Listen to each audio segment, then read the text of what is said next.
రాష్ట్రంలో, దేశంలో కూడా రాష్ట్ర ప్రమాద రోడ్డు ప్రమాద బాధితులను కాపాడినట్లయితే వారందరికీ కూడా 25,000 రూపాయల చొప్పున ఆర్థిక సాయం చేస్తా అని చెప్పేసి కేంద్రం కొత్త పథకాన్ని అయితే తీసుకొచ్చింది.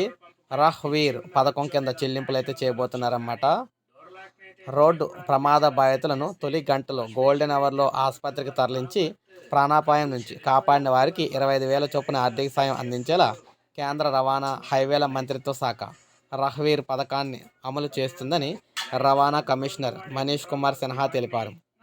దేశవ్యాప్తంగా రోడ్డు ప్రమాదాలు, వాటిలో ప్రాణాలు కోల్పోతున్న వారి సంఖ్య పెరుగుతూ ఉండడంతో ఈ బాధితులను కాపాడేలా సామాన్య ప్రజలను ప్రోత్సహించేందుకు కేంద్రం ఈ పథకాన్ని తీసుకొచ్చిందని పేర్కొన్నారు.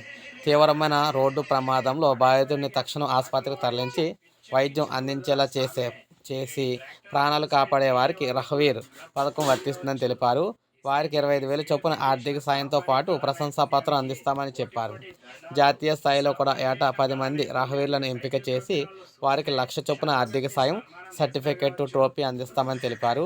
ప్రమాద బాధితులను ఆసుపత్రికి తరలించి ప్రాణాలు కాపాడినప్పుడు పోలీసులు లేదా ఆసుపత్రి వైద్యులు ఇక్కడ ఎక్నాలజ్మెంట్ ఇస్తారని కలెక్టర్ నేతృత్వంలోని కమిటీ ప్రతి నెల కూడా సమావేశమై ఆయా ప్రతిపాదనలను పరిశీలించి రహ్వీర్ పథకానికి అర్హులను ఎంపిక చేసి రాష్ట్ర కమిటీకి పంపుతుందని అక్కడ ఖరారు చేస్తారని పేర్కొన్నారు.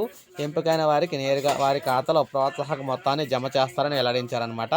సో ఈ విధంగా కేంద్రం కొత్త పథకాన్ని అయితే తీసుకొచ్చింది. ఒక్కొక్కరికి 25,000 రూపాయలు అయితే వేయడం అయితే జరుగుతుంది. సో ఇది మనకు అప్డేట్. ఒక లైక్ చేయండి, సబ్స్క్రైబ్ చేసుకోండి, మంచి సబ్స్క్రైబ్